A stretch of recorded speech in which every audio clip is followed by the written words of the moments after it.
Fermentation is an ancient form of food preservation practiced on nearly every continent.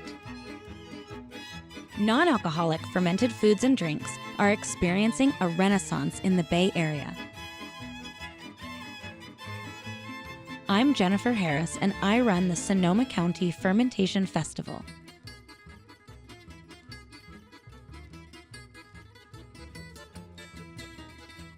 I love learning everything I can about fermented foods and drinks. These probiotic-rich products offer unique flavors and potential health benefits. I'm visiting several fermenters in Sonoma County to get to know more about what they do.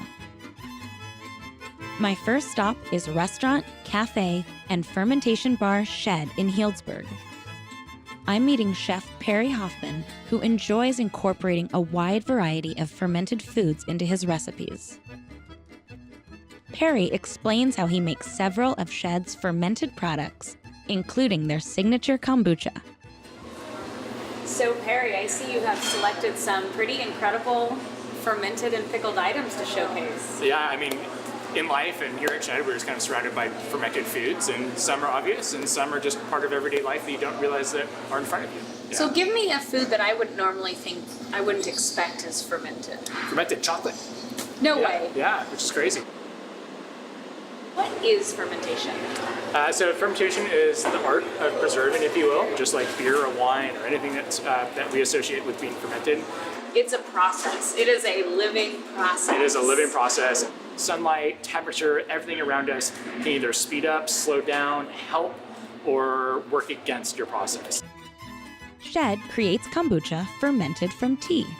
SCOBY, the symbiotic culture of bacteria and yeast, is the mother culture of this fermentation process. So look at this beautiful mother here. Yeah. I am so excited to learn more about this. May I touch her? Please, yeah. I have clean hands. Yeah. Tell me what is going on here. Look at all these different layers. Yeah, so every layer that you're looking at was actually a new fermentation process from making kombucha. So every time we start a new fermentation, so every time we add sugar back into our tea, a new SCOBY starts to form and attaches itself to the old one. Wow, so this really is her life story right here. This is her life story, yeah, if every layer could talk.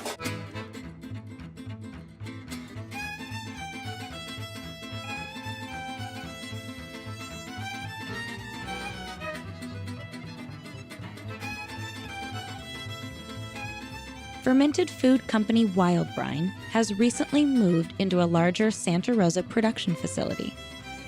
Wildbrine owners Rick Goldberg and Chris Glab are happy to show me around their new facility. This is where the process starts. We receive produce every morning starting at about 4:30.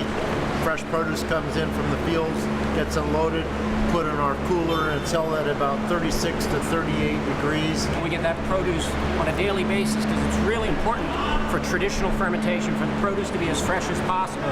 A, to keep all those organisms alive and happy that come in on the produce because we use those to do the fermentation, and to have all the nutrition and all the moisture content there to feed those organisms so they can metabolize and reproduce and really start that fermentation. One of the things you're looking at right now is some fresh tomatillos, and we are now making a sriracha that we use some tomatillos for a nice little tart sweetness to it. So you're going to taste that product later. And Rick and Chris are continuing to create a larger array of fermented products, but they began with sauerkraut. In the prep room today, the Wildbrine staff are getting cabbage and other ingredients ready for the fermentation process.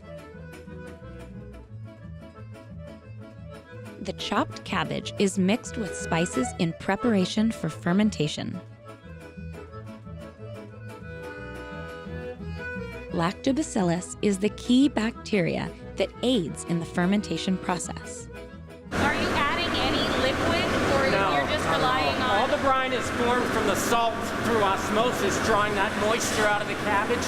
In that moisture is all the nutrients and micronutrients that you can't see, but that's what feeds the lactobacillus to get them happy and multiplying and socializing in there.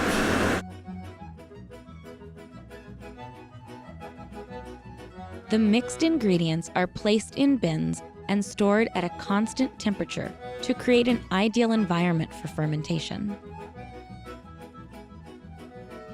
Wildbrine draws inspiration for their fermented products from around the world: the sauerkraut of Germany and Poland, the sriracha of Thailand and Vietnam, and the kimchi of Korea and Japan.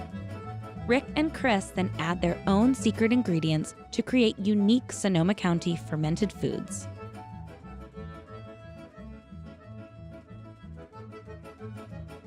Baker Eli Colvin is the owner of Revolution Bread.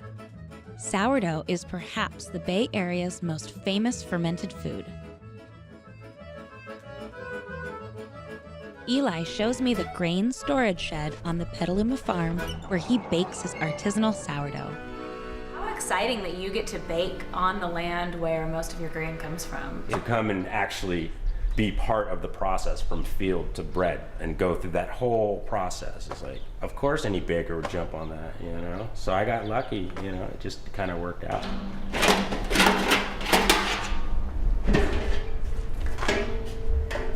When you made the change from buying bags of flour to starting with grain that you were milling, how was that learning curve like? Oh, it was everything I'd learned was useless. Wow. Yeah.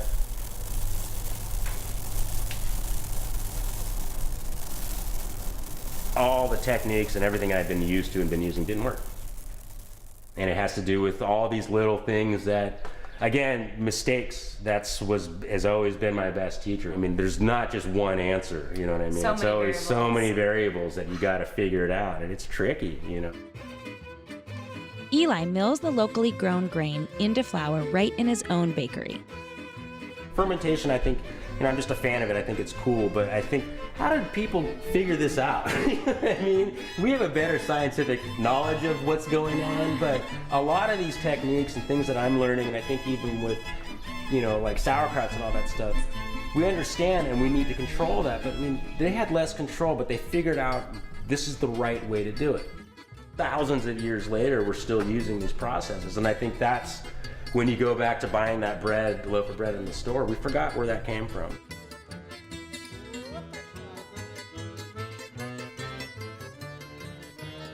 So inside here, I see this gorgeous, bubbly starter that has been fed.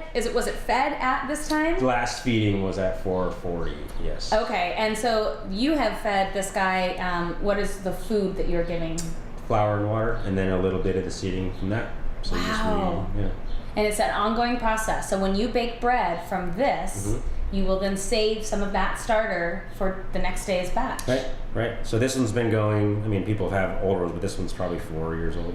And if we were to look with a microscope in here and see, would there be millions of bacteria and yeast? There's probably more like billions, I would guess. There's wild yeast and bacteria kind of doing their thing and feeding and creating the bubbles and creating the acidity, which is the bacteria. How do these beautiful ridges form? So here's the thing. This is the interesting thing about bread to me, is that you nurture and take care of this so much, and this is you know, the backbone of everything. But at the end of the day, you're going to throw it into a hot oven and burn it up and kill it. So this is its death throw. So the gases, everything are releasing. So the score is allowing it to open up and let those gases come out. And if you do it right, the scoring matters, and it's not always an aesthetic thing. But that's what's going to give you your holes. That's going to make it more of an even crumb in the inside.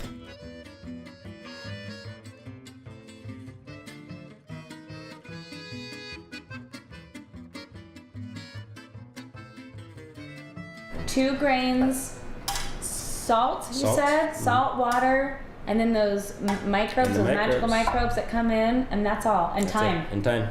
Amazing. Let's break bread. All right, let's see.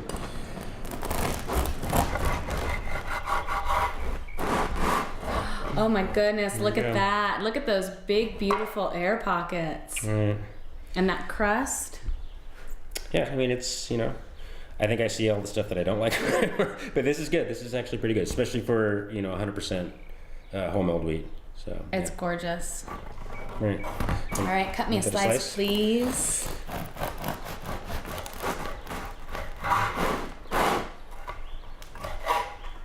Thank you. Cheers. Cheers. Cheers to So your it's always art. good to give it a little smell my first. gosh. You know.